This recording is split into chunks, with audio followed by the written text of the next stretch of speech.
NBA action of yesterday. We showed you the Nets and the Bucks in a thriller earlier. How about the Spurs and Sixers?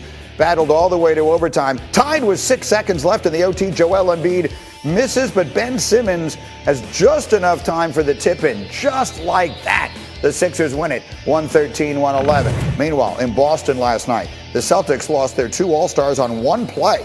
Jaylen Brown and Jason Tatum awkwardly colliding with about 40 seconds left in the game. They both limped off the floor. Brown appeared to get the worst of it. We'll get further reports today. Celtics would lose to Portland by 10. Meanwhile, speaking of losing, the Lakers lost again. They've dropped 6 out of 7. This one to Toronto. If they lose tonight, they fall to the 7 seed, which means they're not guaranteed a spot in the playoff bracket. Remember about the play-in tournament? Well, LeBron James was talking about it yesterday, and here's what he said. If this happens to, we end up at 6th or 5th or whatever the case may be, or if we end up in the playoff, whatever that thing is, whoever came up with that need to be fired. But whatever. Dominique, LeBron suddenly seems very perturbed by the play-in tournament. Your thoughts? Yeah, I mean, you don't want to be on the wrong side of LeBron James, but I think the play-in tournament actually is accomplishing what it's supposed to accomplish. It's made the late games, or some of the games late in the season, more interesting. It adds some high-tension moments in the early rounds of the playoffs that we don't get. So I personally like it. I don't understand where LeBron is coming from, but I like it until we end up with a situation that maybe LeBron James is out of the playoffs after 1 or 2 games. So I agree with that, but the problem isn't that we have the play-in tournament. The problem is that LeBron and AD have been hurt all season, so they are near the play-in tournament. A team like this should be in the top and not concerned about this, and it should be a game that allows us to be more interested in some teams that we wouldn't normally be interested in this moment. So I'd be more upset with his health than I'd be with the play-in tournament. Yeah, I'm with you. It's interesting that the two people we've heard speak out about this, Mark Cuban in Dallas and now LeBron with the Lakers, they didn't seem upset about this until it became likely that their teams were going to be involved. It's been the rule all year. Meanwhile, tonight we have a very special NBA presentation on ESPN2. It is the first ever Marvel-inspired presentation of an NBA game. Here's a taste. LeBron's absence, and that'll be good and everything, but here's the thing, guys. Who are we playing right now? Who are we kidding right now? When James Harden gets back, let's remember, when it was just him sometimes, or him and Kyrie, they were beating everybody. They have the best record in the East now. The three of those guys have hardly played together. I'm saying when Harden gets back, and it's Harden and KD and Kyrie, and KD's fully integrated in terms of the minutes and everything, this is going to be the greatest offense in the history of American team sports. This is going to be like the Golden State Warriors were, but better. Because with the Golden State Warriors, at least, like, what could you do? One of two things, right? You could say, well, make Clay put the ball on the floor and make decisions, which he could do. But it's not like that's what he's there for, right? So the third member of the big three on offense here is Kyrie. You want to have him put the ball on the floor? Good luck with that. He's going to kill you. And the other thing is, we saw a Houston team against that Golden State team, just by shooting so many threes and playing that D'Antoni system, come close to knocking off a fully loaded KD Golden State Warriors team. Here's the thing, though. D'Antoni, they're running D'Antoni's system in Brooklyn. His protege, Steve Nash, is the head coach, and D'Antoni's sitting on the bench. So good luck with that. You're not going to out D'Antoni that team. When Harden gets back, I look forward to seeing the greatest offense in any sport ever assembled. The answer is James Harden. You're wrong, but nothing new there. The bottom line is this. When you look at the Brooklyn Nets, I would remind you, Max Kellerman, that they're 41-20. They're the number 1 seed in the Eastern Conference. Kyrie is still a showstopper. And when Kevin Durant is in the game, we know how prolific he is. You are right about the fact that the three of them together, they've only played 7 games together. And once the three of them together, we might see the most prolific offense we've ever seen. They're pretty damn close to prolific right now. But that's neither here nor there. My question to you is, albeit rhetorical, have you seen the Los Angeles Lakers without LeBron James? They've lost. They recently lost 4 straight before winning last night. The fact of the matter is they've been struggling. They're the 5th seed in the Western Conference.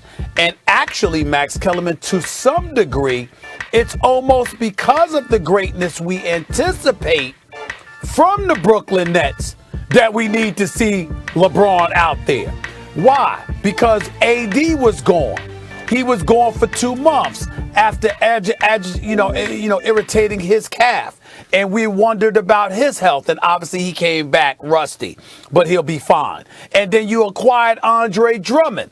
And so because you acquired Drummond and you've got AD coming back, we want to see, once LeBron arrives, because he's the man and he runs their offense, what the Lakers are going to look like and whether or not they're going to be ready to stave off this juggernaut in, as we know it, the Brooklyn Nets to be, or expect them to be. That's why anticipation for LeBron appears to be more profound, because we already see where Brooklyn is already and can only imagine what they're going to be once they get James Harden. LeBron is the only person, him joining the rest of the Lakers, that gives you some hope that the finals is going to be competitive. All right, let's get Perkin. Well, I see it like this here. First of all, Max, I totally disagree with you. And here's why. When I look at both of those guys and both of those teams, the Lakers and the Nets, James Harden and LeBron James, I'm looking at their ceiling, okay? Fully healthy, both organizations, their ceiling is to win a championship. If LeBron James and Anthony Davis is healthy, their chances on winning a championship is high. If James Harden, Kyrie Irving, and Kevin Durant is healthy, their ceiling on winning a championship is high. Here's why I say LeBron James I'm anticipating LeBron James coming back, and the Lakers need for him to come back, okay? Without LeBron James, the ceiling for the Lakers is maybe getting past the first round. I mean, going to the second round, maybe getting to the second round, but getting swept. Okay, they might not get out the first round. I'm setting the bar pretty high by saying getting to the second round. They might not get out the first round. When you look at the Brooklyn Nets and James Harden, Kevin Durant and Kyrie Irving both are capable of taking the Brooklyn Nets to the finals without James Harden.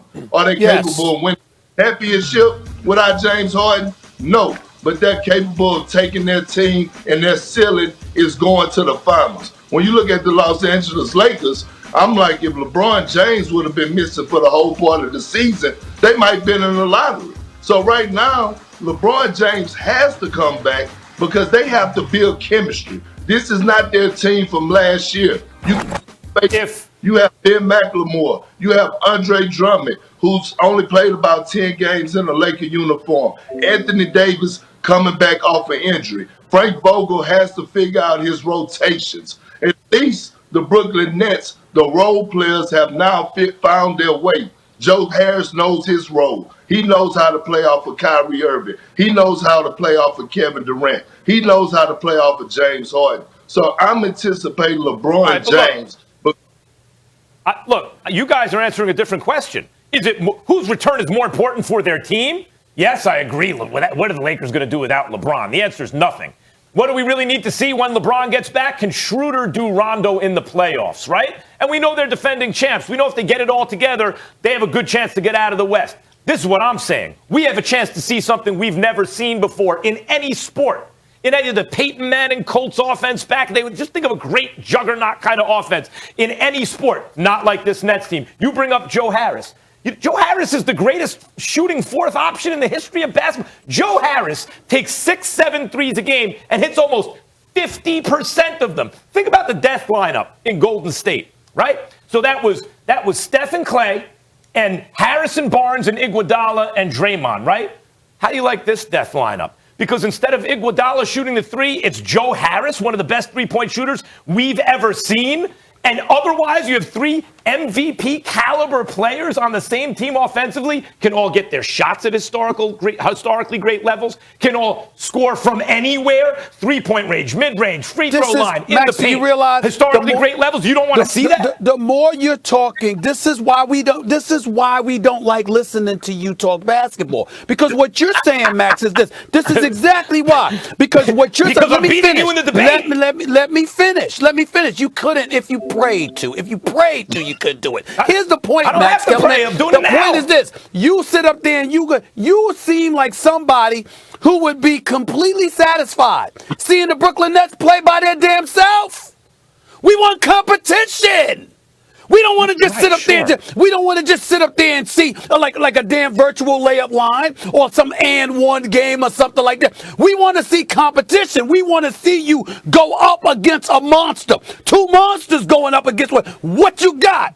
The level of competition matters. So you don't want to see the Nets fully healthy, is what you're saying. Listen, I didn't say that. What I said is when you talk about what's more anticipated, the reason why is we already anticipate what the Nets are going to be, because even without Harden, we're seeing some semblance of it. When the Lakers come on board, once LeBron comes back healthy, if they what we anticipate they will be, now you got something special to look forward to. You're waiting for the encounter. Somewhat similar, Max, to why I keep salivating for the Lakers going up against the Clippers. I want LeBron against Kawhi. Yeah. I don't want LeBron against Nurkic. But we know the Lakers I don't fully want healthy. LeBron They're against the defending Joker. champs. I want LeBron against Kawhi. And I want LeBron against KD. I want Kyrie against LeBron. I want that stuff. That's why you anticipate it. Could you imagine if the finals come up and it's KD against LeBron again? Oh, and now you got Kyrie who would love to beat up on LeBron if he could. You have any idea the storylines that come with that? That's what we're looking forward to. We all want to see them both come back. They're both more anticipated. Which is more anticipated? LeBron coming back to a team we already know how good they're going to be. They're the KD defending and Kyrie champion. without Harden going against LeBron would be appealing. Or James Harden coming back to a team that we really haven't seen yet. We have not seen the Brooklyn Nets at full strength yet. I want to see that. I want to see it heading into the playoffs. Well, I'm going to tell you why I'm anticipating LeBron James even more. Forget making it to the championship. I want to see how the Lakers going to look just coming out of the Western Conference. When you look how hard and how better teams have gotten, the Utah Jazz, the Denver Nuggets, Stephen A., I was wrong. They still balling without Jamal Murray, okay? The Phoenix Suns with Chris Paul, Devin Booker, Cam Johnson, Bridges, DeAndre Ayton, the way that they're playing phenomenal basketball right now. And my favorites that are in the Western Conference right now, the Los Angeles Clippers. I said this before the season started, that they needed a floor general. That's all they was missing. And they went out and got Rajon Rondo.